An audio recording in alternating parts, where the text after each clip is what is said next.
tu. Y bien, como les decía, vamos hoy día a ver lo que es organización del tiempo como apoyo a la gestión del estudio. Para eso vamos a ver dos grandes procesos cognitivos que son la atención y la memoria. Y la atención es una palabra que se puede entender de muchas maneras distintas. Y en el estudio de la psicología se la aborda de tres maneras distintas.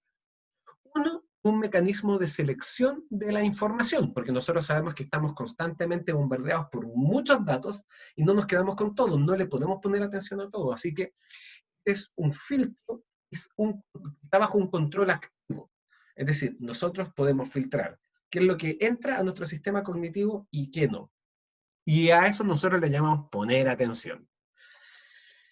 Hay muchas pruebas en donde a los sujetos se les pide que pongan atención respecto de algo y que sucede otra cosa. Por favor, investiguen cuáles son todos los problemas que existen o las críticas que existen a la presentación de testigos oculares en los procesos judiciales. ¿Por qué? Porque se plantea que no porque alguien estuvo presente en un evento es capaz de decirnos exactamente qué fue lo que ocurrió. Porque si bien nosotros podemos poner atención de manera activa, igual hay cosas que se nos van. Nosotros en ese sentido podemos poner atención a muy pocas cosas y por eso se habla de un foco atencional. En segundo lugar, la atención puede ser vista como parte de un sistema que tiene una capacidad limitada y ese sistema es justamente la mente humana. Se entiende que la atención es un filtro que deja fuera algunos datos y deja entrar otros datos a la cognición. De hecho, nosotros podemos tratar de hacer dos cosas al mismo tiempo. Entonces, cuando hacemos dos cosas al mismo tiempo, realmente no estamos haciendo dos cosas en paralelo, realmente al mismo tiempo. Lo que se hace es que se cambia el foco de atención. Por ejemplo, si nosotros estamos redactando algo, mientras estamos conversando, no podemos teclear y poner palabras en una secuencia coherente, mientras al mismo tiempo estamos siguiendo la conversación con la otra persona a través del habla de manera también consistente. Si nosotros intentamos hacer ambas cosas al mismo tiempo, típicamente ocurre que uno termina escribiendo lo que estaba conversando. Y uno incluso se burla de eso y uno dice, oye, mira, me hiciste poner, te voy a inventar, ropa tendida acá en lo que estaba escribiendo, que no tiene nada que ver con la ropa, sino que es un trabajo para la universidad. Lo que nosotros típicamente hacemos es que primero, ponemos atención a lo que estamos hablando, damos una respuesta y después pasamos a redactar una frase dentro del trabajo que estamos haciendo. En ese sentido, lo que hacemos es cambiar el foco de atención. Si las tareas son complejas, claramente se disminuye el rendimiento, como en este ejemplo. Daniel Dennett decía que nosotros, los seres humanos, no hemos llegado al nivel de desarrollo de la civilización por nuestra capacidad de procesar información. De hecho, él decía, nuestra capacidad para procesar información es muy limitada. Lo que nos lleva a ser lo que somos, a crear esta sociedad tan compleja, ha sido, dice él, la capacidad de descargar información en el medio ambiente a través de la lectoescritura. Si no existiera la lectoescritura, nunca jamás habríamos pasado de la primera revolución humana, que fue la revolución agrícola. Ahora, estas dos tareas pueden hacerse bien si una tarea es automática. ¿Y qué significa que una tarea sea automática? Significa que ya no consume recursos atencionales. Y una tarea automática no es algo que se nos obliga a hacer, no, por el contrario, es una tarea que nosotros hemos aprendido a desarrollar a través del adiestramiento, a través de la práctica, y ya la manejamos de tal manera que está a cargo incluso de centros cerebrales inferiores, como por ejemplo los ganglios basales. Y donde hay un ejemplo de esto es la conducta de caminar. Si ustedes ven a una persona aprendiendo a caminar, ya sea porque es muy pequeña, digamos, tiene 1 año de edad, o porque por algún evento neurológico ha perdido la función, la posibilidad de controlar bien sus extremidades inferiores y mantener su equilibrio, y tiene que aprender a caminar de nuevo, van a ver que pone muchísima atención en lo que está haciendo, y no puede hacer dos cosas al mismo tiempo. En cambio, cuando uno ya, en la adultez especialmente, tiene absolutamente dominada la capacidad de caminar, uno puede poner atención en otras cosas mientras uno camina. Y el mejor ejemplo de eso es que uno puede caminar y conversar al mismo tiempo. O, por ejemplo, pensemos en manejar. Cuando uno comienza a manejar, cuando uno está aprendiendo a manejar, no sé si acá hay alguien que sepa manejar, cuando uno ya sabe manejar, perdón, cuando uno está aprendiendo a manejar, uno no puede conversar y manejar al mismo tiempo. Uno ni siquiera puede escuchar música mientras maneja. Pero ya cuando pasan 1 o 2 años de manejar, uno eh, puede hacer muchas cosas mientras uno maneja. Y ahí es donde las personas se confían, porque hablan por celular mientras manejan. Y el gran problema es que uno le pone atención única y exclusivamente a la conversación telefónica y no al manejo. De hecho, se ha probado que si uno resuelve problemas visoespaciales por teléfono, por ejemplo, uno comienza a describirle a, a su padre, a su madre, a su hijo, a su esposo, a su esposa, dónde están las llaves que uno olvidó. Oye, mira, busca en el cajón del velador, o no, si no, mejor busca entonces en el botiquín que está en el baño. Si uno comienza a dar esas instrucciones, es más probable que uno se involucre en un accidente de tránsito, porque uno utiliza muchos recursos en resolver una tarea visoespacial en otro lugar, en la conversación telefónica, no en el aquí y en el ahora. Y típicamente lo que se observa es que uno puede conversar de cualquier cosa mientras maneja, pero en el momento en el que ocurre un evento inesperado, por ejemplo, se nos cruza un perro, una pelota, que las pelotas típicamente son seguidas por niños, o una persona cualquiera, ahí es cuando toda la atención va dirigida entonces al manejo, y ahí es donde uno trata de esquivar, pisar el freno, para evitar el choque. Esto refleja que todos los recursos se dirigen hacia resolver la crisis. Uno no puede seguir la conversación mientras está resolviendo. Y en ese sentido, las dos tareas no se pueden hacer bien al mismo tiempo. Pero una de ellas se puede hacer bien si es automática. Y uno puede hacer dos tareas automáticas al mismo tiempo. Absolutamente. Ahora, la tercera concepción de la atención es un mecanismo de alerta, entendiendo por alerta el estado general del organismo de predisposición a procesar información. Eso es lo que decías, que es una disposición general del organismo para procesar información. Y uno puede notar que un organismo está alerta por ciertas señales, es decir, ciertos concomitantes de la atención, ciertas señales físicas. Y el mejor ejemplo está en los perros. El perro está echado, está casi durmiendo, pero en cuanto siente algo que le hace creer que viene su amo o su ama, no me gusta, nunca me ha gustado la palabra amo o ama para describir a los humanos que viven con los perros, porque amo, bueno, es una noción que está vinculada un poquito a la esclavitud.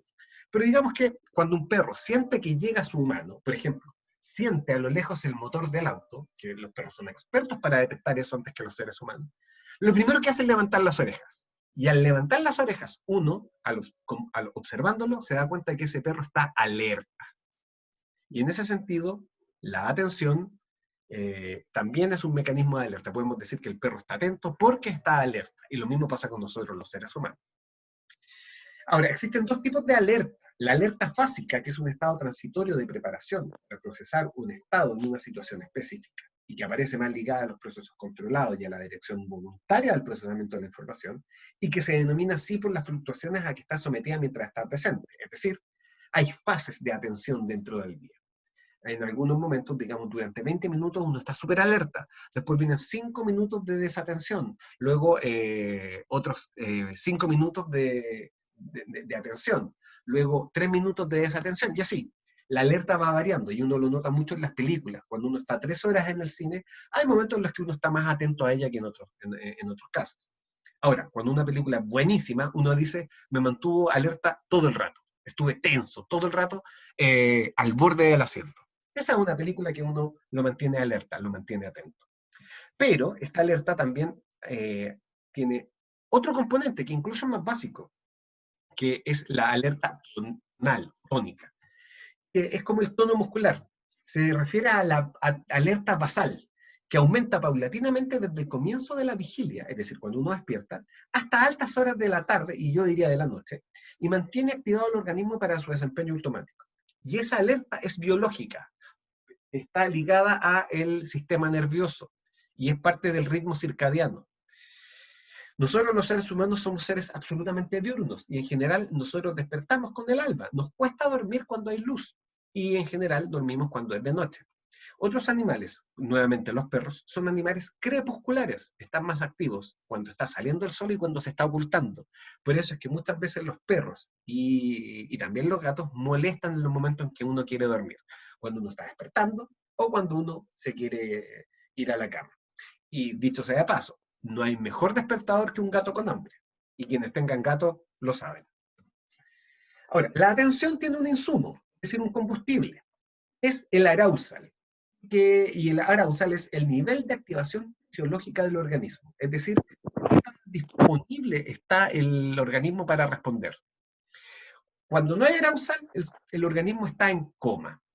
¿Ya? Y cuando hay un arousal óptimo, el organismo está absolutamente alerta.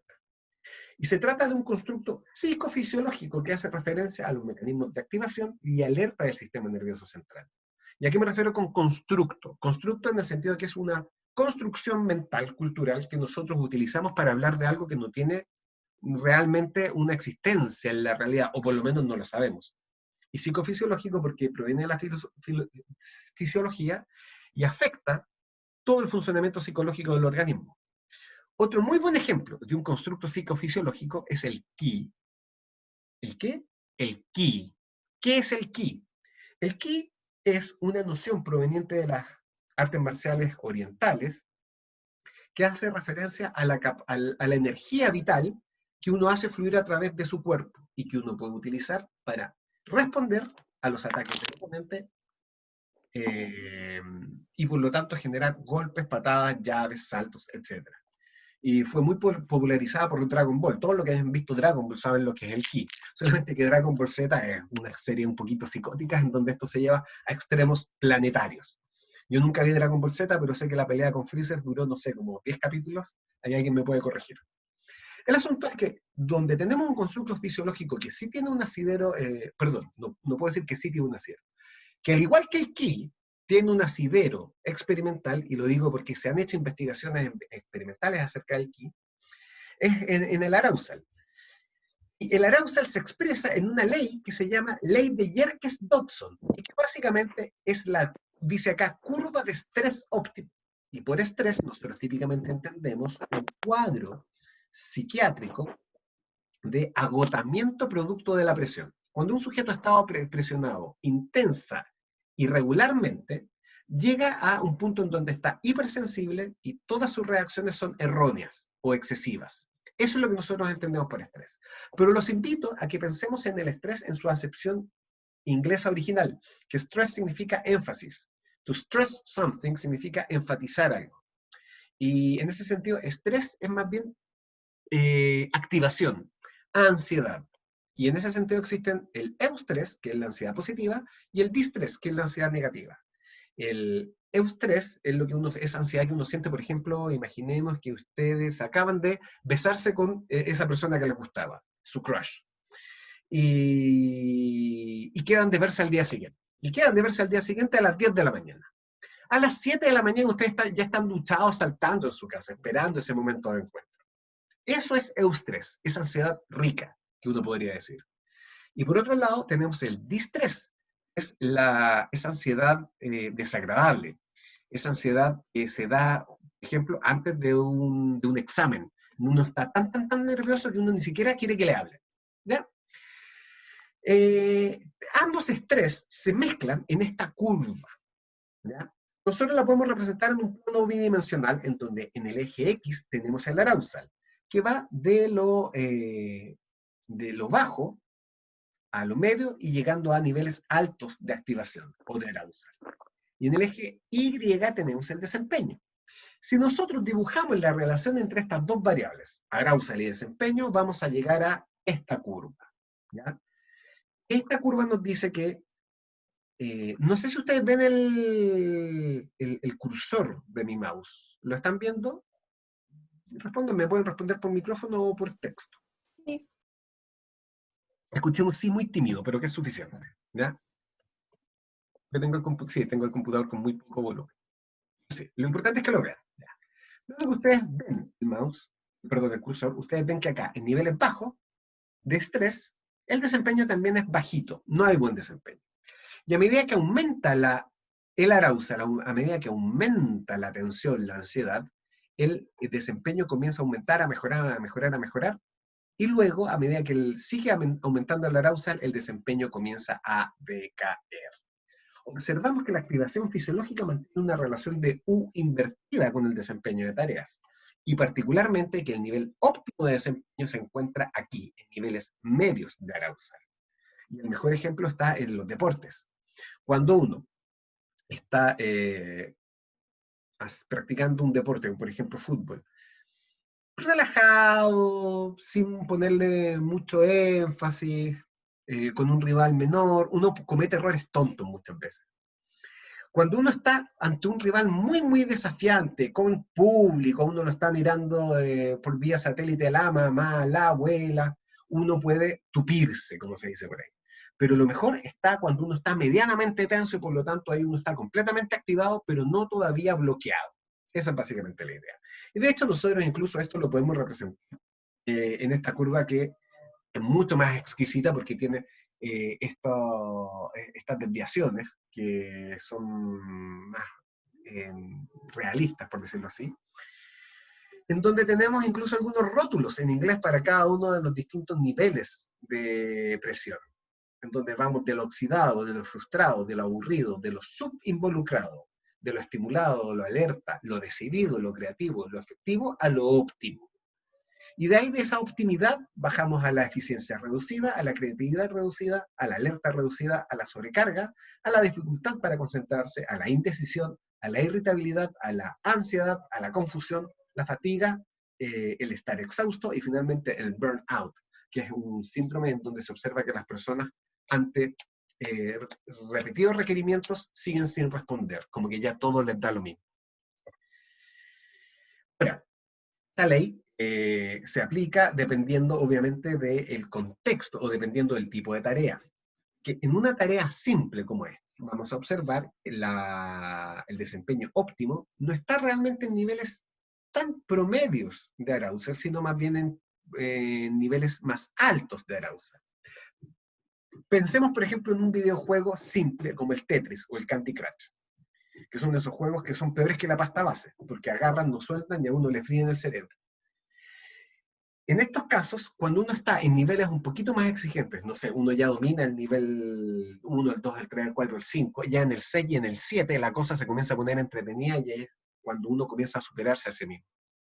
Pero sí, la tarea es compleja, como por ejemplo redactar un ensayo, acá es donde está el desempeño óptimo, cuando uno tiene una atención relativamente baja, pero si uno se equivocó en agendar y uno creía que tenía que entregar el trabajo el 8 de agosto, pero realmente no era el 8 de agosto, sino que la fecha de entrega era el 1 de agosto, y hoy día es 31 de julio, uno ya está acá, en niveles altos de arousal, y ahí es donde uno se bloquea y ni siquiera se le vienen las ideas y las conexiones de frases a la cabeza.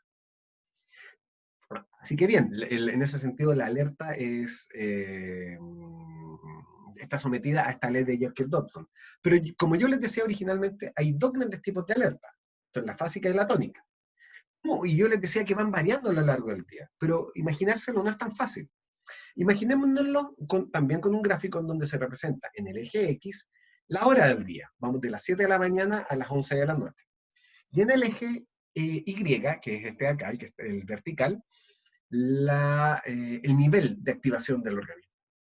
La alerta tónica sigue más o menos esta dinámica. Comienza a aumentar en la medida en que el sujeto está despertando. Obviamente esto se aplica a sujetos comunes, más que común y corriente, a un sujeto que creo que no existe, que es el sujeto que despierta a las 6:30. De hecho lo hay, pero no es mayoritario. El asunto es que muchos de ustedes quizás despiertan después, pero tomemos esto como ejemplo. En la medida que el sujeto va despertando, y cuesta despertar, llega un momento en el que su alerta ya es total y se mantiene en una meseta y luego comienza a bajar de manera natural aproximadamente hasta las 2 de la tarde. ¿Por qué? Porque ahí aparece el hambre. Por eso es que el almuerzo está, que es una de las comidas más importantes del día, se dice que es el desayuno, pero el desayuno no típicamente se lo come más o menos rápido. Y en general uno no come un plato de, no sé, puré con prietas a las 7 de la mañana. Sí, unas tostadas con mantequilla y una taza de café con leche. Y ahí, una vez que uno almuerza, se comienza a recuperar la energía y uno vuelve a otra meseta que comienza a decaer en la medida en que el día comienza a terminar. Pero la alerta fásica tiene variaciones que son más a corto plazo. La tenemos representada acá. Y por favor, disculpen mis habilidades para manejar el mouse. Como ustedes saben, el Paint no es exactamente mi experticia. Pero el asunto es que acá tenemos cómo va variando esa alerta. La alerta fásica va variando en periodos más breves durante el día. En el fondo tiene fases. Y esto nos refleja los bloques de atención que es importante que ustedes tomen en consideración a la hora de estudiar. Ahora, ¿qué aplicaciones tiene la investigación de la atención al estudio académico? Lo primero es que ustedes ojalá utilicen la ley de Yerkes-Dodson a favor del buen rendimiento. Es decir, busquen niveles medianos de estrés para estudiar. Estudien no a última hora porque la presión es enorme y ahí es cuando uno se bloquea. Tampoco es necesario estudiar 2 meses antes de la prueba.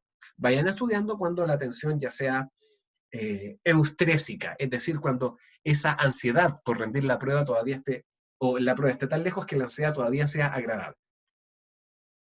Luego, es importante automatizar procesos, es decir, practicar y practicar procesos mentales hasta que se automaticen. Un muy buen ejemplo es la comprensión de lectura. Si a ustedes les cuesta comprender lo que leen, utilicen algún procedimiento para ir practicando eso. Por ejemplo, hacerse preguntas acerca de lo que uno leyó al terminar cada párrafo. Sé que en un texto de, no sé, de 40 páginas, en donde hay aproximadamente 250 párrafos, hacerse 250 preguntas enlentece la lectura. Pero vayan practicándolo, porque al comienzo va a ser difícil, pero en la medida en que uno lo automatice, ustedes van a comenzar a hacerse esas preguntas y a respondérselas sin darse cuenta. Y va a ser como caminar, o como manejar para alguien que lleva ya 5 años manejando. En tercer lugar, planifiquen el estudio tomando en cuenta la curva fásica y tónica. Cada uno de ustedes debe conocer su propia curva tónica. En qué momento uno está más alerta y en qué momento uno está menos alerta. Yo siempre creo que existen 2 tipos de personas: las alondras y los búhos. Las alondras son las personas que están activas durante el día y los búhos son los que están activos durante la noche. Muchas personas creen ser búhos, pero lo que pasa es que lo único que pasa es que son procrastinadores, es decir, dejan para mañana lo que pueden hacer hoy. Y les gusta quedarse despiertos hasta tarde y realmente no producen mucho. Pero vayan viendo si es que ustedes realmente son alondras o si realmente son búhos, y planifican su estudio de acuerdo a eso.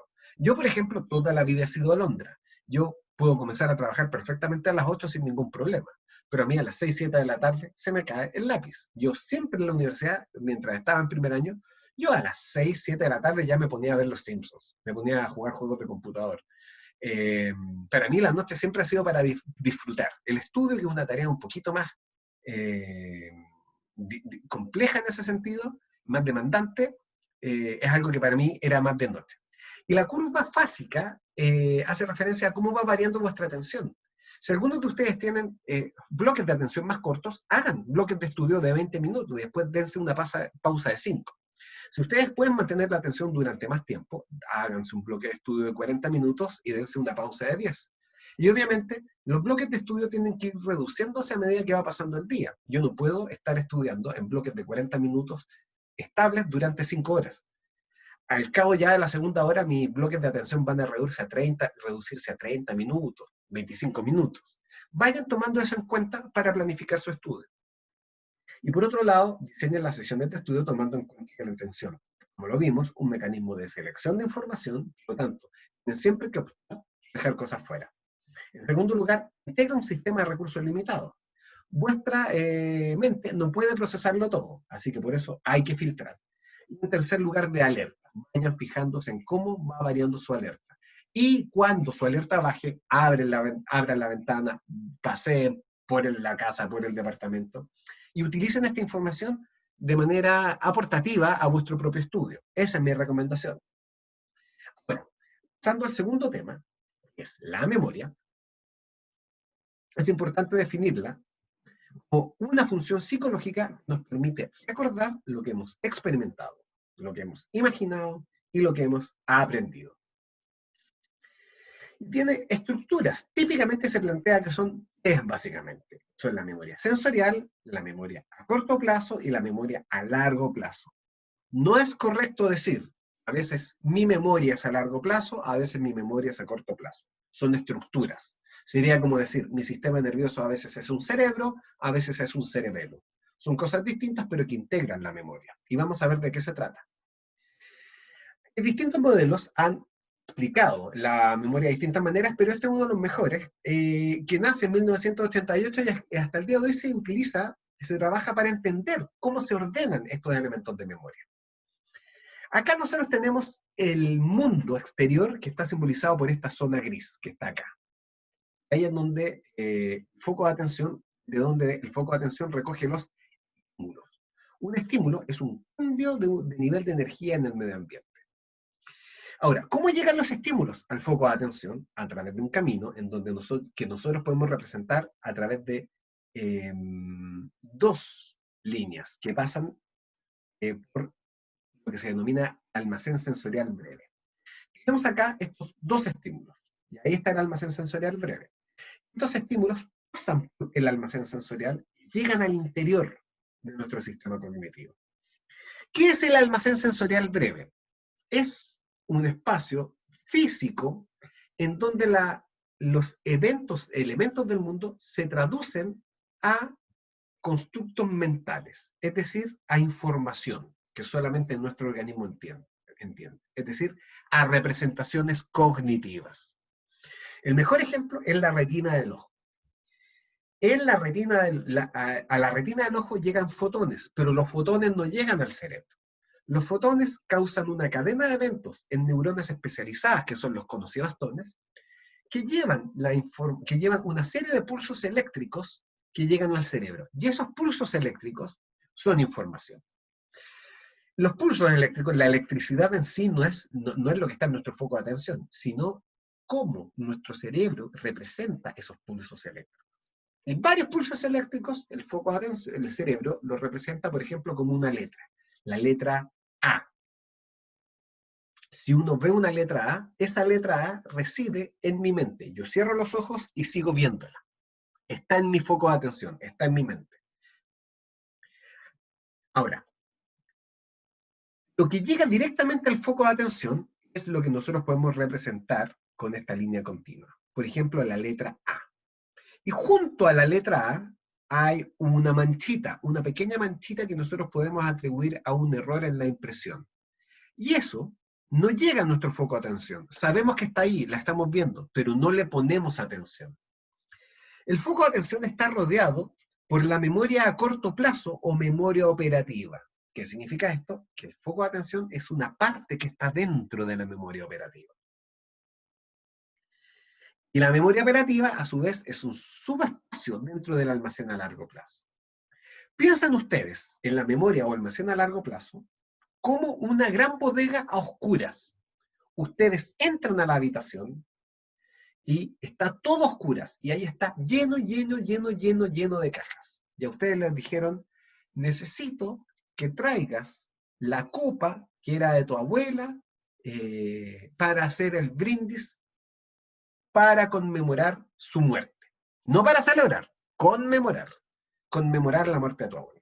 Entonces ustedes tienen que saber en qué cajón está la copa de vuestra abuela, pero el almacén está a oscuras.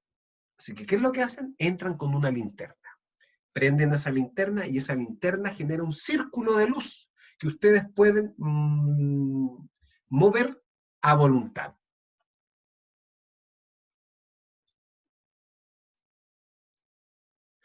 Eso es el foco de atención, ¿ya? Para que se entienda. Y la memoria operativa es básicamente la cantidad de cajas que ustedes pueden mover al mismo tiempo. Si ustedes sacan, digamos, 10 cajas, al mismo tiempo se les van a caer al suelo. Ustedes saben que pueden solamente abrir una caja al mismo tiempo. Y ustedes la abren y van viendo si es que está ahí o no está ahí la copa de vuestra abuela. Una vez que terminan con una caja, la cierran y la dejan donde estaba y pasan a la siguiente. Esa metáfora ayuda a entender muy bien cómo se ordena esto del foco de atención, la memoria operativa, almacén a largo plazo. Foco de atención, el círculo de luz que genera la linterna. Memoria operativa, la cantidad de cajas que ustedes pueden manipular al mismo tiempo. Después de todo, tienen solo 2 brazos. Y el almacén a largo plazo es la bodega donde ustedes están. Ahora, todos estos procesos son controlados por una estructura que se llama ejecutivo central. Dirige la atención, controla el procesamiento. En esta metáfora, ustedes son el ejecutivo central. Es este sujeto que entra a la bodega. Y el ejecutivo central controla cómo se comporta la memoria operativa y cómo se comporta el almacén a largo plazo. Es decir, el ejecutivo central puede buscar información en el almacén a largo plazo y puede buscar información también en la memoria operativa. Y esa idea, o es mejor dicho, esa función, permite que haya acciones en el mundo. Y estas acciones pueden ser controladas, pueden ser automáticas. Las acciones controladas son las que requieren atención o recursos atencionales. Por ejemplo, es redactar un ensayo, hacer cálculos matemáticos. Un muy buen ejemplo, calcular la cuenta después de que varias personas tomaron en un bar cosas distintas. Y hay de esas, digamos, había 11 personas. 3 llegaron más tarde y 2 se fueron antes de tiempo. Entonces, de esas 11, en la mesa solo quedan 9, pero no todos consumieron lo mismo y algunos dejaron su importe. Y siempre hay algún pobre cristiano que se queda al final haciendo la cuenta. No, no te preocupes, déjame tu importe, yo me hago cargo. Y siempre falta plata. Y hacer los cálculos cuesta tanto que la pobre persona que lo está haciendo siempre tiene cara de que lo está pasando mal, siempre. Y las acciones automáticas son las que no demandan control atencional, como por ejemplo manejar cuando uno ya sabe hacerlo, caminar cuando uno ya sabe hacerlo, etcétera, etcétera, etcétera. Y esas acciones tienen efecto en el mundo, que como yo les decía, es todo esto grandote que está acá en gris y que se extiende hacia el infinito y más allá. Este esquema a mí me gusta mucho porque ordena un poco qué es el foco de atención, qué es la memoria operativa, qué es el almacén a largo plazo. Y cómo cómo la información que está ahí almacenada se vincula con el exterior. Ahora, la memoria a corto plazo, que acá la vemos producida a través de este pequeño chiste gráfico, en donde, ¿qué está diciendo el rey? Now where was I? Que significa, ¿y ahora qué estaba haciendo yo? Ahora, yo tenía toda una disputa respecto a este chiste gráfico con Paula, porque yo creo que el chiste no está completamente completo, valga la redundancia, porque no se nota bien que el pobre sujeto ya no tiene cabeza. Es importante, si algún día ustedes los ordenan caballeros, o caballeras, sí creo que también se puede ordenar caballeras a las mujeres en Inglaterra, se fijen que el rey o la reina de turno no sufra problemas de memoria a corto plazo. Y ahora, dicho sea de paso, esta memoria a corto plazo también se llama memoria de trabajo, que es como un escritorio, en el sentido de que ustedes trabajan en el escritorio, y el escritorio es limitado, no pueden poner muchas cosas en el escritorio. Si ustedes ponen rumas de papeles y elementos en su escritorio, no van a poder trabajar. El escritorio, como escritorio físico que es, tiene un límite. Y ese límite ha sido estudiado experimentalmente y hay un autor en particular que habla de que el límite es de 7 más menos 2 unidades de información. Él le puso a esa unidad el nombre de chunk, que significa pedazo en inglés. Y él plantea que la memoria tiene un límite de entre. ¿Qué significa esto de más menos? Significa que puede ser más o menos. Es decir, puede ser 7 menos 2, 7 más 2. Es decir, el límite de la memoria a corto plazo es de 5 unidades si la información es compleja o 9 unidades si la información es simple. Y el mejor ejemplo lo dan los números de celular. ¿Pueden ustedes recordar mi número de celular si yo se los dicto? Yo creo que sí, porque son 8 dígitos. El 9 no se considera porque todos parten con 9. Pero, por ejemplo, ¿han intentado alguna vez almacenar un número de teléfono extranjero de estos que aparecen de repente en los comerciales tipo llame ahora, llame ya? No es tan fácil, porque ya cuando superan los 10 dígitos, uno se complica mucho y uno recuerda los 9 primeros, los 9 últimos, pero es difícil recordar los 10. Porque ahí se nota el límite experimental de la unidad de información. Y cuando se trata, por ejemplo, de recordar palabras o recordar imágenes, ahí el límite cae hacia 5, porque las imágenes son mucho más complejas que sencillamente los dígitos, que dicho sea de paso, los dígitos son muy limitados. Es decir, ¿cuántos dígitos conocen ustedes? 10, no hay más dígitos que 10. Ahora, la memoria a corto plazo, además, y por eso se llama a corto plazo, es de breve duración. Se ha llegado a definir experimentalmente que si uno no aplica estrategias de codificación, la información en la memoria a corto plazo dura 18 segundos. Después de eso, decae. Decae como los elementos químicos radioactivos. Se va desarmando, se va desmoronando. O, como prefiero decir yo, la información se evapora, como el ejemplo del número telefónico. Ahora, chicos y chicas, damas y caballeros, antes de continuar me gustaría recalcar que nosotros sabemos que las sesiones de clases, la idea es que no duren 90 minutos, sino que duren 45. Y yo sé que ya pasamos del límite de esos 45 minutos, así que por lo tanto los invito a quedarse si pueden hacerlo, y si no pueden o no desean, pueden retirarse, no hay ningún problema. Total, la clase va a quedar grabada, ¿ok? Pero los que sigan conmigo no solamente son valientes, sino que saben que pueden ir haciendo preguntas en la medida en que vayan surgiendo. Porque me da la sensación de que preguntas, sin duda, deben, o dudas, deben estar apareciendo muchísimas. Yo sé que voy un poquito como el Concorde. ¿Ustedes saben lo que es el Concorde? El Concorde es el único avión comercial supersónico que ha existido en la historia, que nace en 1980, si no me equivoco, y debe haber operado hasta el año 95, porque los viajes eran tan tremendamente caros que nunca fue financiable. Era de Air France, era la única línea aérea que tenía el Concorde. De hecho, era tan rápido que se podía hacer un viaje transatlántico entre París y Nueva York en 2 horas aproximadamente. De hecho, famoso el caso de Phil Collins, que para Live Aid, que es un mega concierto de 1985, que fue donde toca Queen en Bohemian Rhapsody, él tocó en Live Aid de Londres en la mañana y en la tarde estaba cerrando el concierto en Nueva York, gracias al Concorde. Y yo sé que yo estoy acá disertando un poquito como el Concorde, pero me detienen si es que hay algo que amerite pregunta y discusión. Como quiera que sea, y siguiendo con la memoria a corto plazo, es importante tener presente que la búsqueda de información en la memoria a corto plazo es serial y exhaustiva. Es decir, uno va buscando todos los datos y uno por uno, como cuando uno pone buscar en el computador. Si uno pone la función de buscar en un Excel, lo que hace el Excel es que busca casilla por casilla, casilla por casilla, casilla por casilla, y se detiene en la primera casilla que cumple el criterio de búsqueda. Y si no es lo que ustedes estaban buscando, ustedes le ponen seguir y sigue buscando. Siempre se busca desde el comienzo hasta el final. Ahora, hay dos estrategias para mejorar la capacidad de la memoria a corto plazo. Una es la repetición. Es decir, yo si quiero eh, recordar más de 10 unidades de información en la memoria a corto plazo, o memoria de trabajo, o memoria operativa, los puedo repetir. Y puedo repetir una y otra vez 10 dígitos, 11 dígitos, 12 dígitos, e ir agregando cada vez un dígito más y cada vez un dígito más. Y así yo podría llegar a repetir 50 dígitos una y otra vez, una y otra vez, una y otra vez.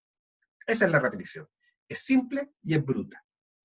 Pero hay otra estrategia que es mucho más elegante, civilizada y eficiente. Es el chunking. ¿Recuerdan que yo les decía que la unidad de retención de información en la memoria a corto plazo es el chunk o pedazo? Ya. El chunking consiste en llevar unidades aisladas de información a conformar un paquete único de información. ¿Cómo era eso?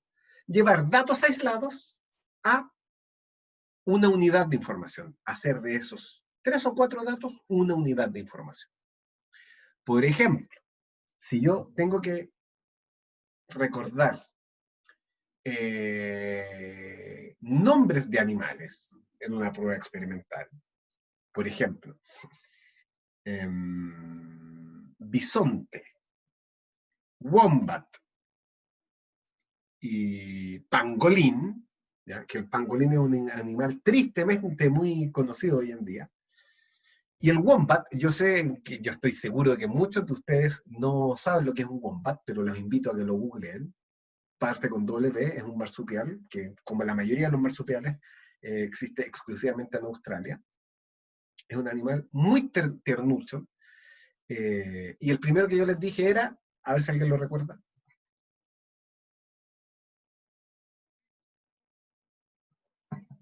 tic-toc, tic-toc, tic-toc, tic-toc, tic-toc. Es un reloj por si acaso. Bisonte. Exacto. Como estoy viendo el PowerPoint, no sé quién lo dijo, pero quien sea que lo haya dicho, muy bien. Bisonte. Ya, entonces, bisonte, wombat, pangolín.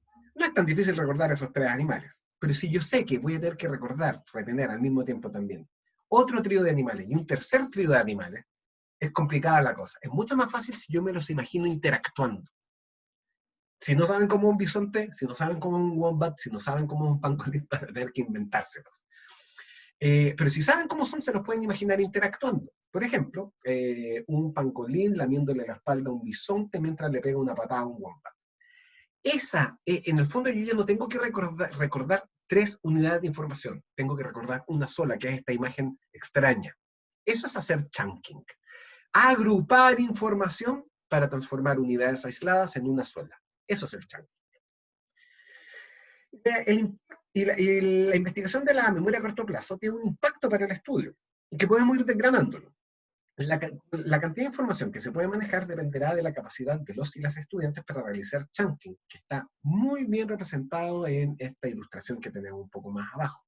Acá tenemos a este sujeto que tiene que recordar 1, 2, 3, 4, 5, 6, 7, 8 unidades de información.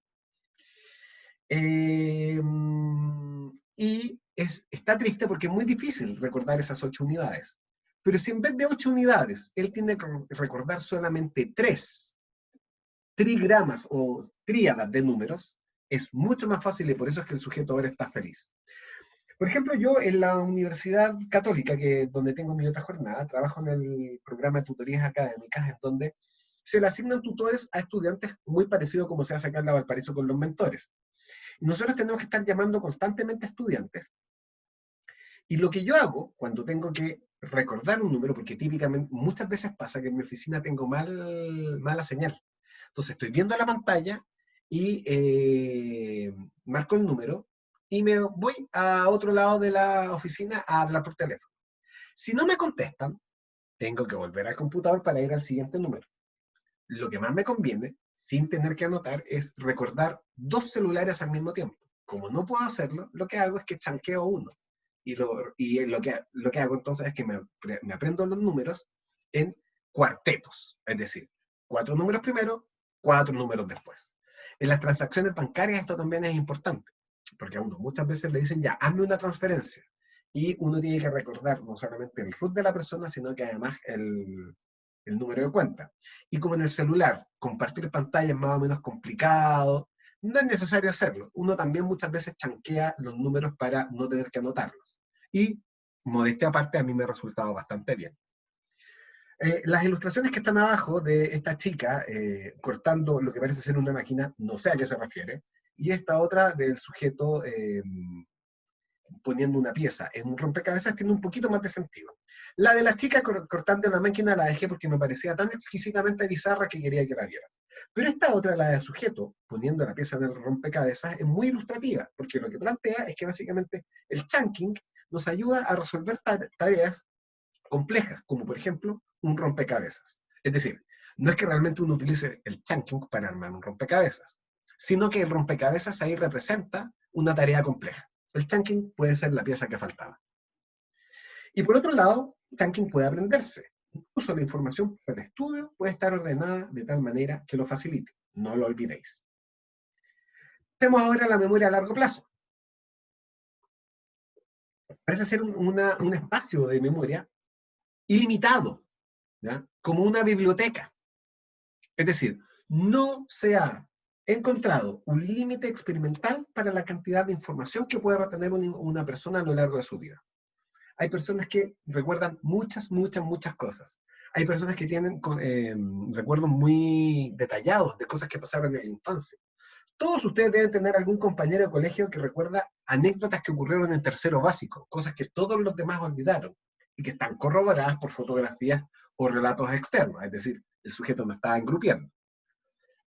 En ese sentido, la memoria a largo plazo es como una biblioteca, en el sentido de que una biblioteca sí tiene paredes, pero siempre una biblioteca se puede expandir.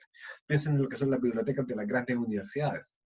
O piensen ustedes en lo que es un disco duro, o piensen ustedes en lo que es Internet. No hay un límite experimental para la cantidad de información que se puede almacenar. Ahora bien, Yo creo que la mejor metáfora para entender esto es una película de Pixar, Intensamente. ¿La vieron? Díganme que la vieron, por favor. Yo creo que todo estudiante de psicología Sí, vio Intensamente. sí, ¿Y les gustó? sí. No puede no gustarles una película de Pixar. Nómbreme una sola película de Pixar mala.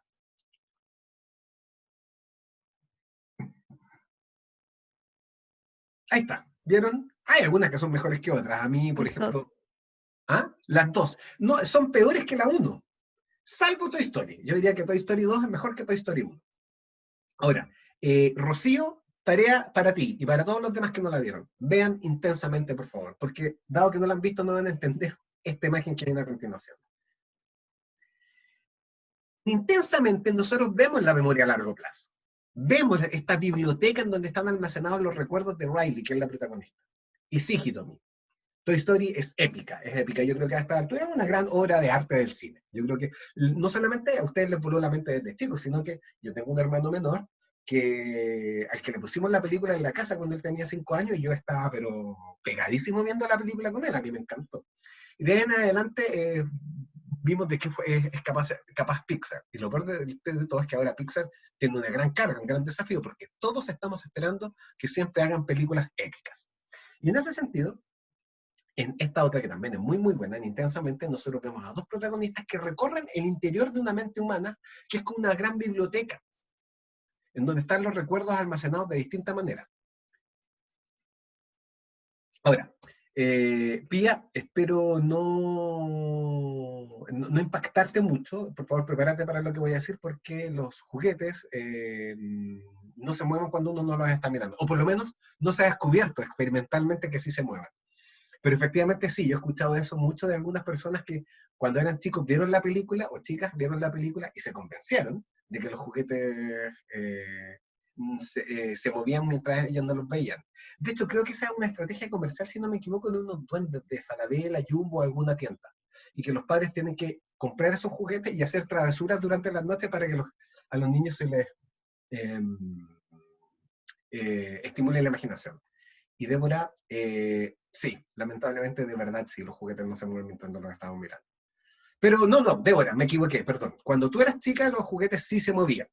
Es ahora, desde el año 2010 que ya no se mueven. Eso. Bueno, el asunto es que ahí nosotros tenemos todo lo que es el referente de lo que es la memoria a largo plazo. ¿Ya? Pero obviamente esto es solamente una metáfora. ¿Ya? El gran problema es la organización del material. ¿Cómo encontramos un libro en una biblioteca de millones de volúmenes si estos no están ordenados? Y de hecho, yo creo que todos ustedes deben haber tenido ejercicios mnémicos complejos cuando eran chicos. Es decir, materias, pruebas, clases en donde ustedes les exigieron que se aprendieran de memoria ciertas cosas. Por ejemplo,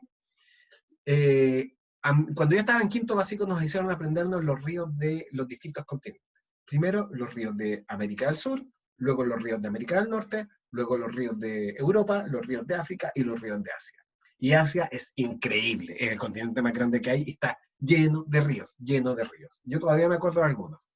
Pero el asunto era que cuando a mí me pedían un río, por ejemplo, los ríos de Rusia, ¿cómo podía yo asociar todos los ríos de Rusia a Rusia? Era complicado. Perdón, de la Unión Soviética. En esa época existía la Unión Soviética. Y el asunto es que, en general, nosotros cuando aprendemos información así de memoria, no la organizamos. Y ahí es donde está el gran error del aprendizaje, aprender cosas de memoria sin una organización. En esta película, en Intensamente, por ejemplo, hasta ahí llega la metáfora, porque si se dan cuenta, estas esferas están almacenadas sin que haya rótulos que permitan identificarlos.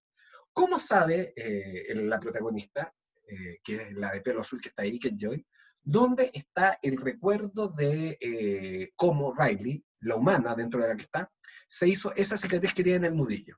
¿Cómo puede llegar a esa información? Nosotros, los seres humanos, sin darnos cuenta, categorizamos la información, es decir, la almacenamos en lugares comunes. E incluso, no voy a aburrir con esto, pero hay cierta evidencia neuropsicológica de que hay ciertas zonas cerebrales que almacenan información específica de categorías básicas. Y categorías básicas que nosotros tenemos son animales, herramientas, alimentos. Y eso es así transculturalmente, es decir, es parte del ADN de los seres humanos. Lo cual reflejaría, esto no está comprobado, no hay evidencia de ello, pero sí nos permite teorizar que los seres humanos estamos programados, obviamente, para interactuar con animales. Estamos programados para alimentarnos y discriminar alimentos. Y estamos programados para utilizar herramientas. No solo que aprendamos a usar herramientas.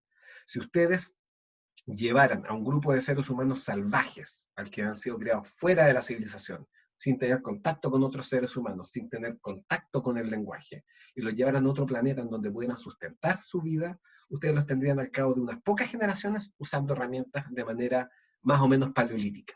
Ahora, como ese experimento no se puede hacer por muchas limitaciones éticas y técnicas, nunca lo vamos a saber con certeza, pero podemos hacer la simulación mental. Ahora, este chiste me refleja muy, que no es que sea un buen chiste, pero me gusta porque es muy contextual, refleja un poquito lo que yo denomino la amnesia estival, o lo que es lo mismo la amnesia de verano, o el olvido de verano. Y es que muchos estudiantes se quejan de que no recuerdan nada de lo que vieron el semestre anterior. Ahora, ¿por qué? Porque alguien que va a la universidad a estudiar para desarrollar una profesión y aprende cosas, las olvida en un periodo de 4 meses. ¿Por qué? Lo más probable es que sea porque se las aprendió de memoria y no las categorizó, es decir, no las ordenó y no las integró a su base de conocimiento. Por lo tanto, nunca fueron significativas y por lo tanto se olvidaron. Es como que ustedes aprendieran el nombre de una herramienta. ¿Alguien acá sabe lo que es una garlopa? ¿Lo que es un esmeril? Es muy poco probable. Ustedes no trabajan con herramientas. Y yo se los podría describir. Googleen, por favor, garlopa. Googleen, por favor, esmeril.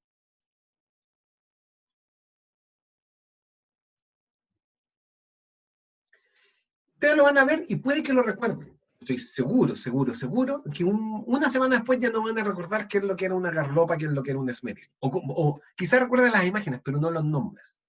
Porque la única forma es que ustedes lo vayan utilizando y de hecho, utilicen esos nombres en frases contextuales, contextualizadas. Como por ejemplo, pásame la garlopa. Si ustedes trabajaran en un taller durante una semana y ustedes estuvieran constantemente solicitando el uso de la garlopa, oye, ¿dónde está la garlopa? O alguien les diga, oye, tráeme la garlopa, ustedes no se la va a olvidar más porque lo transforman en parte de sus vivencias, de su experiencia. Pero si solo aprenden por aprendérselo, es como aprenderse los ríos de Asia.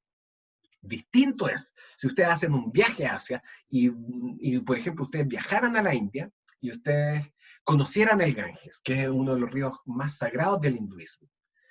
Ahora, si ustedes se bañaran en el Ganges, ya eso sería una experiencia que llegaría a otro nivel.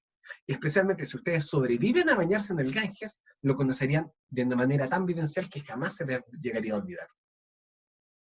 O por ejemplo, si ustedes hacen una solicitud compleja con el esmeril, por ejemplo, ustedes le piden a alguien que que utilice el esmeril para hacerles un trabajo, es decir, ustedes le dijeran a esa persona, esmerílemelo, claramente eso a ustedes se les quedaría mucho más grabado. Y los invito, por favor, a que repitan en voz alta, no necesariamente con el micrófono prendido, esmerílemelo. A ver si son tan capos. El asunto es que la memoria tiene ciertos procesos fundamentales, uno de los cuales es la codificación, que, wow, sorpresa, es uno de los aspectos que mide una de las herramientas psicométricas que nosotros aplicamos, que era el ACRA. ¿Lo recuerdan? Pues bien, la codificación consiste en traducir los estímulos del medio ambiente a un código que la memoria pueda manejar. Eso es la codificación. Por ejemplo, ¿cómo recordar los ríos de Asia? ¿Cómo recordar los ríos de África? Muchas veces los lugares y los elementos de otras culturas tienen nombres muy complejos para nosotros. Una muy buena forma de recordar palabras raras es buscándoles parecidos con palabras que uno conoce. Esa es solamente una técnica, hay muchas más. Pero eso es un ejemplo de codificación. Perdón, ¿alguien había dicho algo o no? ¿Alguien había levantado la mano, entre comillas? ¿No? Juraría que alguien dijo algo. Bueno, si alguien quería decir algo, quería hacer alguna pregunta, quería intervenir, me pregunta nomás. ¿En dónde estábamos? Ah, sí, acá. Por otro lado, tenemos el almacenamiento. Consiste en guardar los datos codificados por un tiempo determinado. ¿Ya?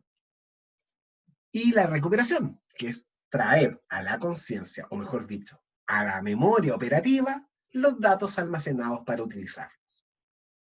Si yo les pidiera ahora mismo que ustedes me describieran su primer recuerdo, ustedes lo que estarían haciendo es llevar esta información que está empolvada y muy resguardada bajo estantes y estantes de recuerdos, es traerla a la memoria operativa. En eso consiste la recuperación. Ahora, si nosotros analizamos la codificación, este tiene ciertas consecuencias para el estudio. Cuando se trata de información simple, el primer repaso que nosotros podemos hacer es el de mantenimiento, que es lo mismo que la repetición.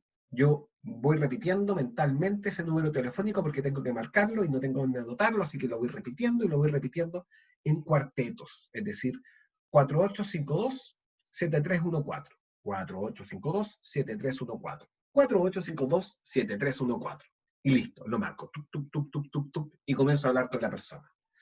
Y ahora lo más probable, después de un minuto de conversación, es que no recuerde el número de teléfono. Recuerde que tenía un 7, un 8, un 1, un 4, pero ¿en qué orden? ¿Cuántos 1 había? ¿Cuántos 7 había? Lo más probable es que eso yo lo haya perdido para siempre. Por eso es que el repaso de mantenimiento es muy limitado. Ahí dice buffer. ¿Qué es un buffer? Un buffer es una memoria que funciona manteniendo la información constantemente repetida. Y típicamente los computadores tienen buffer.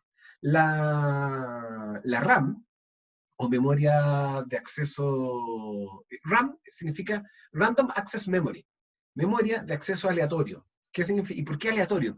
Porque en ingeniería informática se plantea que la RAM, esta memoria de trabajo que tienen los computadores, asigna la información a los espacios que están libres, aleatoriamente.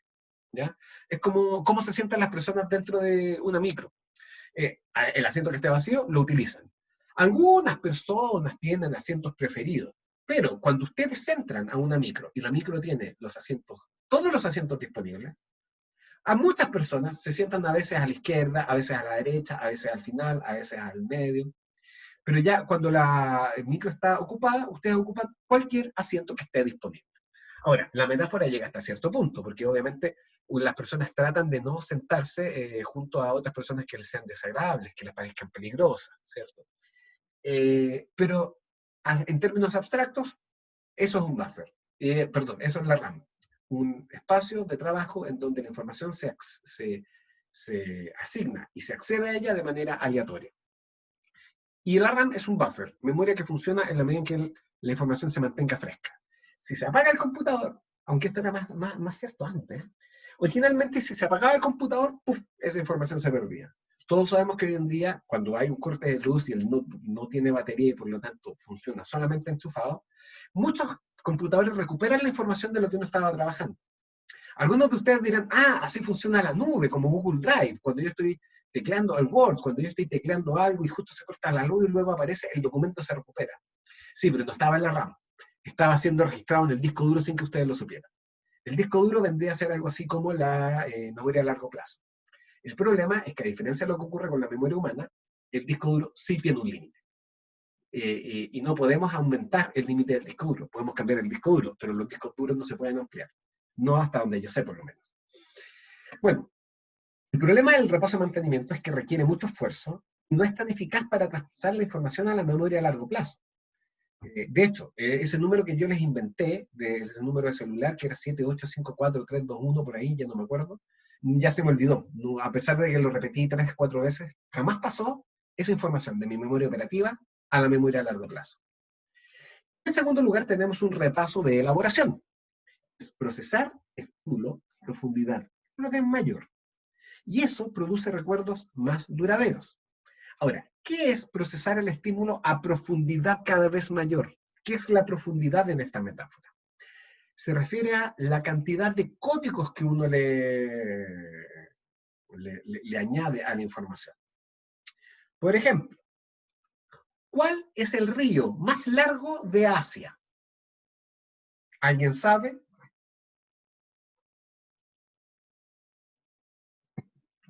Yo quiero decirlo porque esto lo sé desde quinto básico. Es el Yangtze.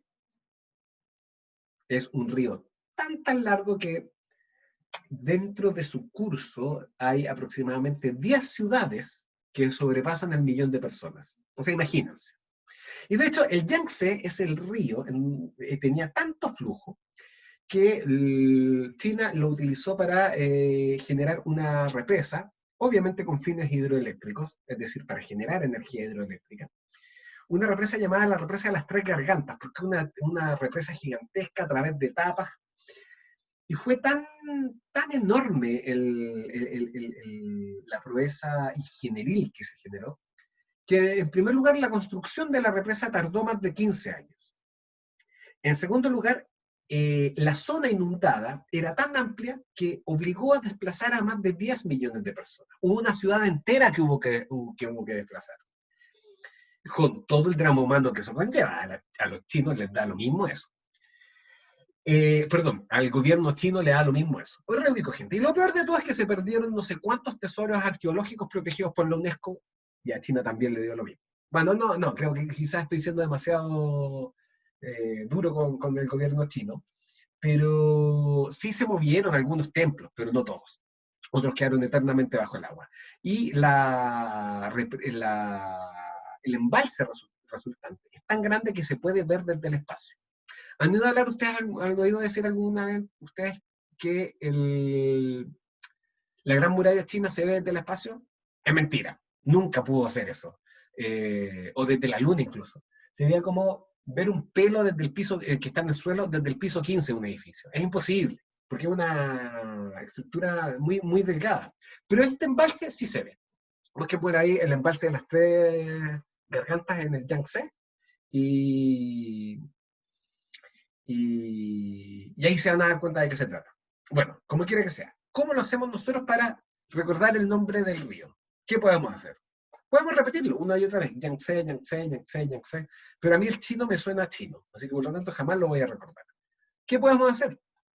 Podríamos, por ejemplo, tratar de recordarlo a través de el método de la primera letra.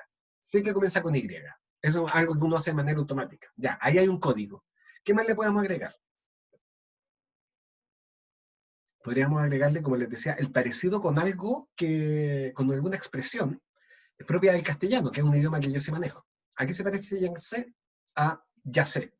¿Cómo se llama el río más largo de Asia? Yangtze. Y Yangtze me lleva a Yangtze, por similitud. ¿Qué más? Podría yo inventar una rima, ¿cierto? Estaba estudiando los ríos de Asia y me cansé. Y el río más largo es el Yangtze. No es la mejor rima, por supuesto, yo nunca le hice el freestyle. Pero se entiende, ¿cierto? A eso nos referimos con aumentar la profundidad, ir agregando códigos, ir agregando códigos. Y ojo, que esto es simple, aprenderse nombres de ríos es una tarea simple, pero aprender a integrar información y responder, por ejemplo, una pregunta que a mí me hicieron en la asignatura de Introducción a la Psicoterapia, particularmente psicoanálisis. Yo, en prueba oral, saco las preguntas, porque se sortean, y saco la pregunta y dice el papelito que yo saqué, explica el mecanismo de generación de la histeria. Recordar eso no es solamente recordar un concepto, no es solamente recordar una palabra, es recordar todo un concepto y una cadena de eventos. Eso, que es más complejo, va a requerir, o no solamente requiere más código, sino que acepta muchos más códigos. A mí nunca más se me olvidó, y obviamente no les voy a dar la respuesta porque lo tienen que estudiar por ustedes mismos. Pero en la medida en que uno va integrando información y va generando esta red semántica, red de significados, los códigos comienzan a aumentar. Y cuando uno utiliza la información, ahí es cuando se retiene. Y eso es el repaso de elaboración. Vincular la información nueva con la que ya se tiene. Como en el ejemplo que yo les daba, Yangtze con ya sé, que es una expresión que yo conozco claramente porque manejo el castellano. Dos tipos de repasos están bajo control consciente, pues opinan sobre los contenidos de la memoria de trabajo, que es lo mismo que la memoria operativa, y compiten por recursos cognitivos. ¿Qué significa esto? Uno no puede hacer dos repasos de elaboración al mismo tiempo. Uno no tiene tanta gasolina mental. En el fondo, o no solamente eso, sino que no solamente la cantidad de gasolina. En un auto uno no se puede dirigir a dos lugares al mismo tiempo. O como dice un antiguo proverbio Sioux, si persigues dos conejos, acabarás no atrapando ninguno. En tercer lugar, la mediación. Es ligar un elemento difícil de recordar a algo más significativo. Ahí ustedes pueden ir generando sus propios ejemplos. Pero, para darles yo uno, para recordar sílabas sin sentido, ustedes le pueden dar un sentido usando una palabra con algún significado. Pero, la verdad es que todos estos ejemplos provienen del estudio experimental de la memoria, porque uno estaría recordando sílabas sin sentido. Por ejemplo, si uno quisiera recordar las dos sílabas que conforman el nombre del río más largo de Asia, Yangtze. Ahora, ¿alguno de ustedes conoce alguna expresión de uso cotidiano en donde esté la sílaba yang?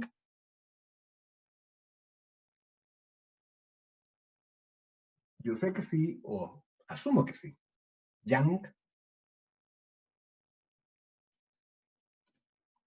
¿Alguien acá? Sí. No, profe. Con el yin yang. Exacto, como bien dice, creo que lo dijo Abraham, yin yang. Es decir, no es como que todo el mundo anda hablando del yin yang en todo momento. Oh, mamá, qué bonito el yin yang. No. Pero sí, ahí nosotros podemos utilizar. ¿Cómo era esto del río más largo de Asia? Era, ya sé, pero no, ¿cómo era? Era como el yin yang. Yin-se, no. Yang-se, yang-se. Eso es la mediación. ¿Ok? Eso es un ejemplo, por lo menos, de la mediación. En cuarto lugar, tenemos el generar imágenes. Las palabras o conceptos que provocan imágenes se recuerdan mejor que los que no lo hacen.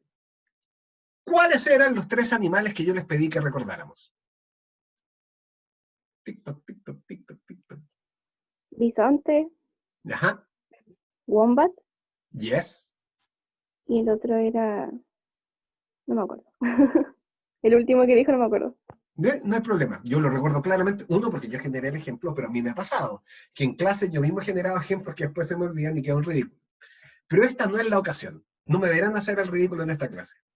El tercer animal, que yo lo recuerdo porque hasta me imaginé la imagen, sí, me imaginé la imagen, era un pangolín lamiéndole la espalda a un bisonte mientras este pateaba un wombat. Me da pena haber puesto al wombat siendo pateado. ¿Googlearon el wombat? El wombat es un animal muy, muy tierno. De hecho, como que yo vi lo que era un wombat y me dieron ganas de tener uno. Pero es difícil traer wombats a Chile. Ahora, si ustedes quieren conocer al animal más feliz del mundo, les voy a pedir por favor que googleen al cuoca. Creo que se escribe así, lo puse en el chat. Googleenlo para que vean al animal más feliz del mundo. Pero en fin, la clase no se trata de animales, sino que se trata de procesos mentales, particularmente la memoria. Esos son ejemplos de formas de codificar que ustedes tienen que permiten profundizar el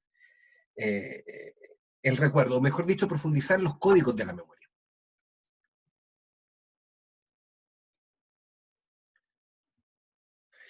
Ahora, obviamente siempre hay diferencias individuales entre las personas para las imágenes. No todas las personas tienen la misma capacidad para generar imágenes mentales que otras. Algunas personas son más visuales, otras personas son más auditivas. Yo en general no soy tan visual, yo soy más auditivo. Yo soy, por ejemplo, de recordar las conversaciones como se dieron, que de recordar bien los eventos visuales. Y algo en lo que yo soy pésimo, pésimo, pésimo es para recordar colores. Yo, por ejemplo, cuando me voy de viaje y yo llevé mi cepillo, por ejemplo, en viajes de estudios, no quiero decir que yo me estaba cepillando los dientes con los cepillos de mis compañeros, pero sí debo reconocer que, como a mí me costaba recordar cuál era mi cepillo, yo tenía que esperar a que todos los demás se cepillaran los dientes para cachar que el último cepillo que quedó abandonado era el mío.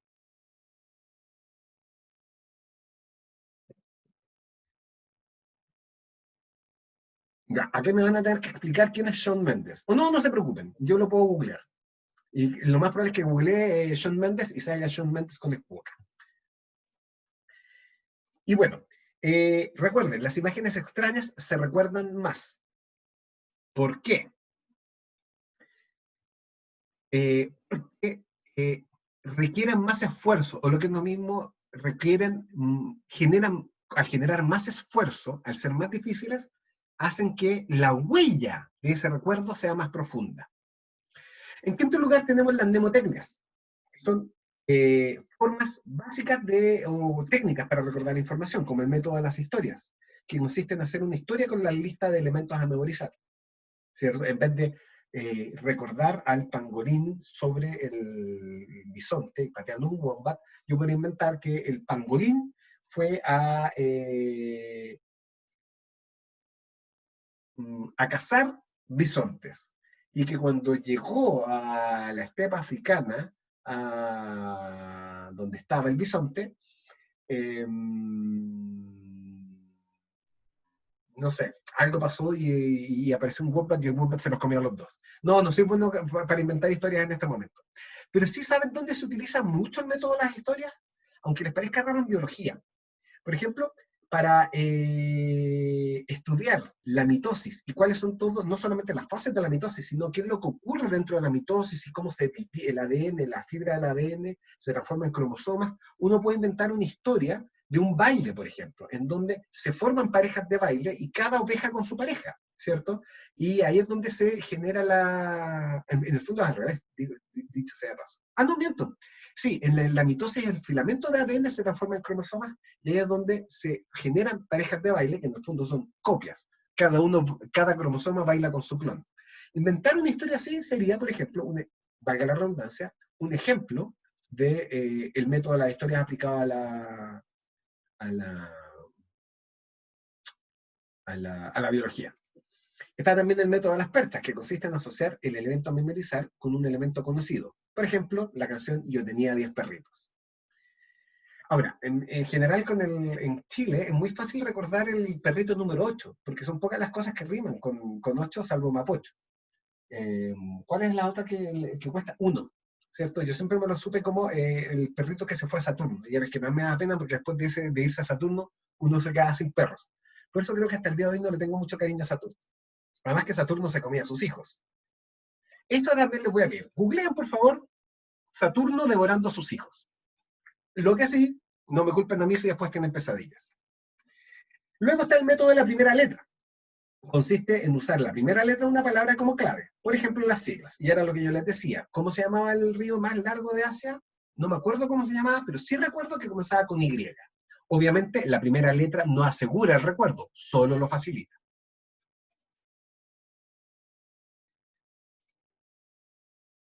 Y está el método de los loci. Loci significa en latín lugares, que es en el fondo el plural de locus, que quizá lo han escuchado. El método de los lugares consiste en usar un lugar como clave para recordar la información. Por ejemplo, repasar las partes del cuerpo para no olvidar las prendas de vestir a empacar antes de un viaje. Por ejemplo, ya, primero la cabeza. ¿Necesito algo para la cabeza? Sí, los lentes. Luego los hombros, el cuello. Ah, sí, la bufanda. Luego el torso. Bueno, sí, la parca la llevo. Luego la cintura, el cinturón. Luego caderas, ropa interior, pantalones. Luego los tobillos, calcetines de lana. Luego zapatos. Ah, y me faltaron en las caderas todo lo que va en los bolsillos. Por ejemplo, celular y llaves. ¿Estoy bien? Estoy bien, listo. Puedo salir. Ese es el método de los lotes. Ahora, no sé si ustedes han oído hablar de los mnemonistas. ¿Qué es lo que es un mnemonista? Un mnemonista es un experto en recordar cosas, una persona que transgrede todas las normas biológicas o psicológicas que se conocen de memoria y son capaces de aprender de memoria una lista de 50 elementos en el acto. Las ven una vez y listo, las recuerdan todas. Y la pregunta es cómo lo hacen. No cualquiera puede ser mnemonista, y no son muchos los mnemonistas que existen, pero hay ejemplos, ustedes pueden buscar en YouTube mnemonistas o personas con muy buena memoria. Y muchos de ellos describen que lo que hacen es que se imaginan ellos mismos dentro de una mansión. Cada mansión tiene una habitación, y en cada habitación hay cajoneras, y cada cajonera tiene entre 3 y 5 cajones. Entonces ahí nosotros tenemos inmediatamente un ejercicio multiplicativo. Si la mansión tiene 50 habitaciones y en cada habitación hay 5 cajoneras y cada cajonera tiene 5 cajones, eso ya es 50 por 5 por 5. Por favor, alguien haga el cálculo matemático, pero son muchos espacios para recordar la información. Y ellos, cada palabra, imaginariamente, la ponen dentro de un cajón. La escriben en una ficha y la ponen dentro de un cajón. Y ellos luego, para recuperar la información, se imaginan a sí mismos o a sí mismas recorriendo la mansión y yendo a cada uno de las habitaciones para ir a las cajoneras a abrir el cajón correspondiente. Y a pesar de que a nosotros no nos resulta ese sistema, a ellos sí, y ese es un ejemplo del método de los loches. Ahora, la información compleja, más complicada, valga la redundancia, de recordar. Y por eso la codificación es más desafiante. Ahora, Nicole me dice, nos dice a todos que ella ha aprendido parte del cuerpo en chino. Asumo, Nicole, que tomaste clases de chino mandarín, ¿cierto? Perfecto. Bueno, y aunque no las hubieses aprendido, nosotros vivimos en una, o sea, no las hubieses tomado. Vivimos en una época en donde cualquiera puede aprender el idioma que quiera, porque entre las aplicaciones como Duolingo, los tutoriales de internet, uno puede descargar libros de todo hoy en día. Así que si alguien quiere aprender ruso, puede aprender ruso. Si alguien quiere aprender Klingon, puede aprender Klingon. Si alguien quiere aprender Kenia, puede aprender Kenia. Lo más complicado son idiomas reales y existentes, como por ejemplo el latín. El latín es complejo porque es una estructura gramatical que es distinta a la que nosotros conocemos, partiendo por el hecho de que no existen los artículos ni las preposiciones. Las palabras se deforman para integrar esas funciones, no como en el castellano, que rosa y rosas se combinan con los artículos para hablar de si las rosas son conocidas o desconocidas. Las rosas, unas rosas, y así sucesivamente. Cuando la gramática es distinta es más desafiante, pero en el fondo se puede aprender cualquier idioma. Así que, bien, Nicole. Después cuando el segundo semestre, yo tengo esperanzas de que el segundo semestre nos veamos presencialmente, le voy a pedir que, a Nicole le vamos a pedir que nos haga una pequeña exposición en chino. No una exposición de 1 o 2 frases, pero sí necesito que me enseñes a decir cosas como, por ejemplo, no me haga daño, por favor, en chino. Siempre es importante eso, la frase, no me haga daño, por favor, llévese mi billetera. Siempre es importante saber eso en cualquier idioma. Y bien, en el caso de la información compleja, nosotros podemos utilizar organizadores previos, ¿ya? Que son las estructuras que preordenan la información antes de conocerla.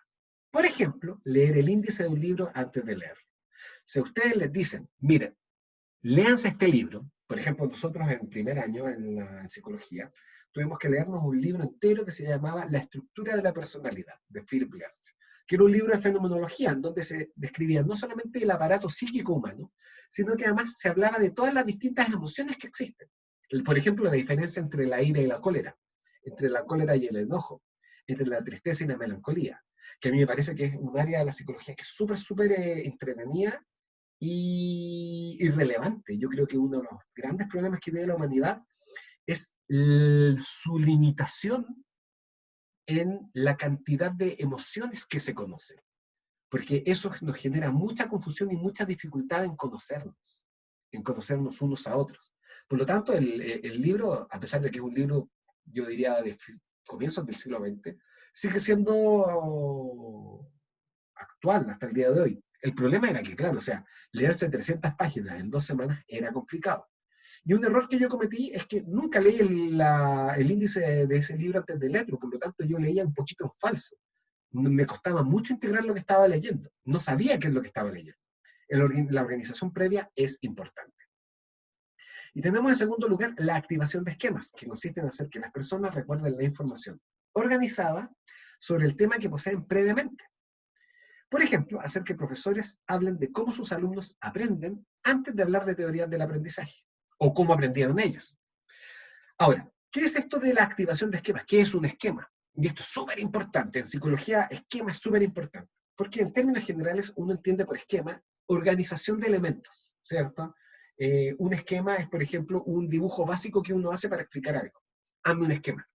O, por ejemplo, en los patios de los colegios. Típicamente las mujeres aprenden y practican esquemas de baile. Los hombres también lo hacen, pero antes no lo hacían tanto, ahora cada vez lo hacen más. En artes marciales hay esquemas que representan peleas ficticias que se conocen en las artes marciales japonesas como kata, que son sistemas de entrenamiento que son muy útiles porque permiten ver un movimiento, un golpe dentro de un contexto, dentro de una secuencia de movimientos. Pero en psicología, esquema es una idea compleja que tiene elementos y que nos sirven para entender lo que nosotros tenemos al frente. Por ejemplo, ustedes tienen un esquema de conflicto internacional. ¿Qué es un conflicto internacional? ¿Qué saben ustedes de un conflicto internacional? ¿Ya? Díganme cosas que sepan de conflictos, del conflicto internacional, entendiendo el conflicto internacional como un evento.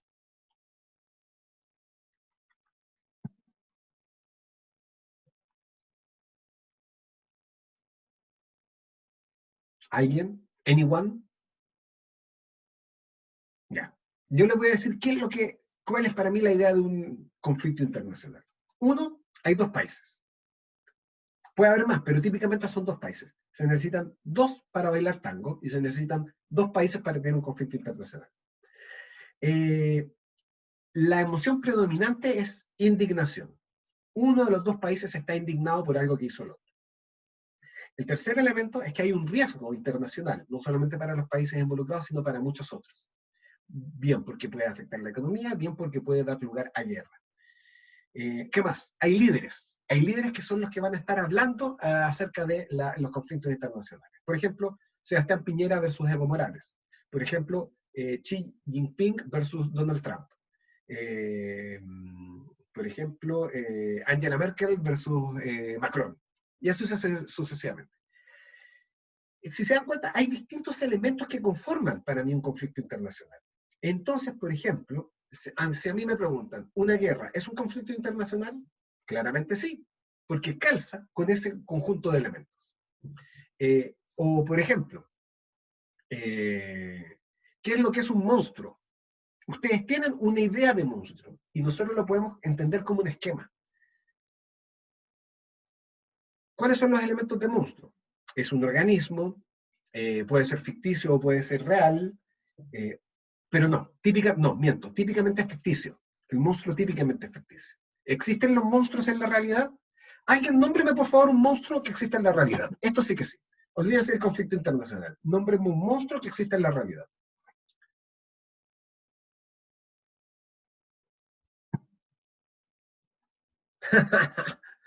Puede ser. María José, yo podría incluso decir que concuerdo contigo. Pero la pregunta es, no, pues Débora, Mike Wazowski no existe en la realidad. Creo que no existe en la realidad. No, Pía. Yo por lo menos discrepo porque yo diría que los monstruos tienen intenciones. No necesariamente tienen una mente compleja, pero sí tienen una intención. Nicole, nunca se ha mostrado experimentalmente que el chupacabra exista. Así que por lo tanto lo tenemos que relegar al mundo de lo imaginario. A pesar de que algunos digan que se han encontrado restos del chupacabra y que el chupacabra sería la mascota de los alienígenas que quedó olvidada acá, al estilo de ET, pero más sangrientamente. Podría ser, Pamela, me interesó esto. El depredador sexual. ¿Ya? El pedófilo. Ese sí podría ser un monstruo. La pregunta es, ¿por qué lo consideramos un monstruo? Porque si se dan cuenta, las menciones anteriores son Mike Wazowski y el chupacabra. Eso yo sí lo reconozco claramente como monstruo. ¿Por qué? Porque son seres que no son humanos, que son físicamente feos, que me asustan con solo verlos y que tienen sistemas corporales que pueden hacerte daño. Ya, Javiera, efectivamente, el pedófilo, el depredador sexual, hace daño, es verdad. Pero, ¿qué diferencia al monstruo del delincuente?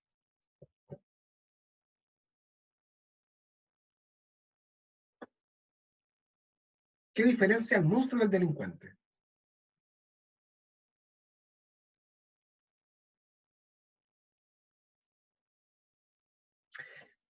Yo sé que es complicada la respuesta y realmente no espero una respuesta ahora.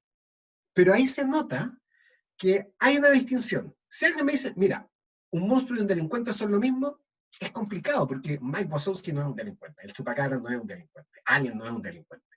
Un tiranosaurio que podríamos considerar un monstruo no es un delincuente.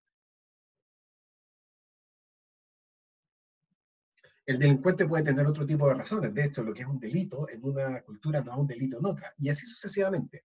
A lo que voy con todo esto es que esa idea, una idea, no es una unidad, no es como una esfera impenetrable. Una idea, si uno la abre adentro, tiene elementos. Y esos elementos son los que conforman un esquema.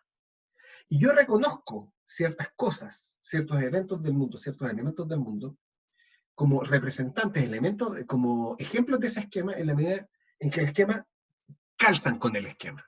¿Ya? Por eso es que les decía, para mí, un delincuente y un monstruo son cosas distintas. Si bien puedo entender que un depredador sexual calza en ambas categorías, pero las categorías no son lo mismo. Y los esquemas son categorías que tienen elementos y una estructura particular. Y a medida que nosotros vamos creciendo y que vamos integrándonos en una cultura, vamos viendo cómo nuestros esquemas van variando. Y la idea que tienen los niños de los monstruos es muy distinta a la idea que ustedes tienen de los monstruos, por poner un ejemplo. Bueno, y para ir cerrando, tenemos también como otro proceso de codificación de información compleja, responder preguntas. Al estudiar, ustedes pueden hacerse preguntas a ustedes mismos, a ustedes mismas, o entre ustedes, para aumentar la probabilidad de recordar la información.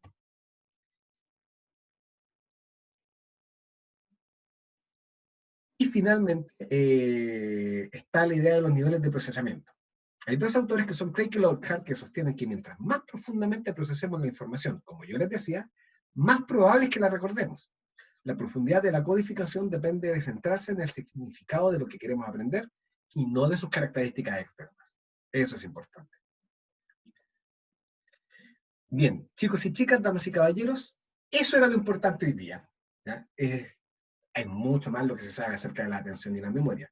Pero hay algunos elementos básicos que yo sé que los diserté nuevamente como el Concord, pero por suerte la clase está grabada y ustedes la van a poder ver luego en el aula virtual. No sé si hay alguna pregunta o alguna duda hasta acá. Se me ocurre que hay preguntas acerca de la guía número 1, pero ya la entregaron. Todos y todas entregaron la guía número 1, ¿cierto? O mejor dicho, ¿hay alguien acá que no la entregó?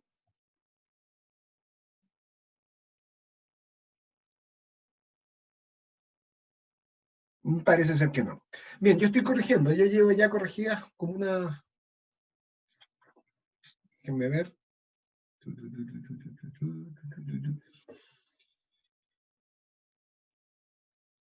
Yo llevo corregidas aproximadamente unas...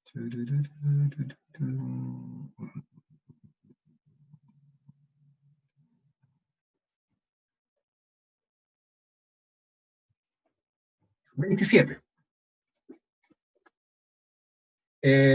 Y no sé si alcanzaron a escuchar algo. Eso que sonaba por ahí no era un monstruo, bueno, un poquito lo es, sino que era mi hijo que estaba tratando de tomar posesión de la oficina que tenemos acá en nuestra casa. Pero no se preocupen, está siendo manipulada por una experta en crisis infantiles. Así que eso, lo que les quería decir sí, es que llevo corregidas ya 27 guías y la voy a tener dentro de esta semana, ¿ya? Para que también visiten el aula virtual. Si no hay ninguna otra pregunta, ninguna otra duda, Profe, sí, dígame. respecto a la guía 2, tengo una pregunta con el tema de las horas que sale en el horario semanal, ¿Ya?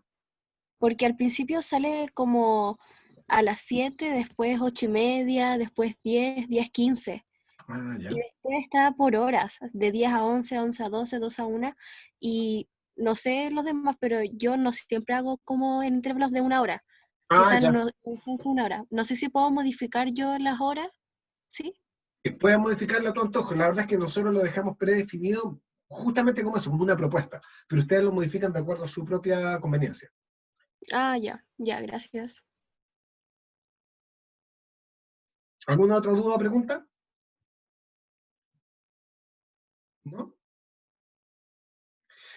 Bien, pues, damas y caballeros, chicos y chicas, tengo ahora que ir a atender justamente al monstruo de esta casa, que si no le rendimos tributo, nos puede devorar a ambos. Así que os dejo hasta acá y nos estamos viendo por correo en el aula virtual y si no, a la misma hora y en el mismo canal la próxima semana. ¿Ok? Que estén muy, muy bien. Nos vemos. Chao, profe. Chao. Chao, profe, gracias. Que estén bien.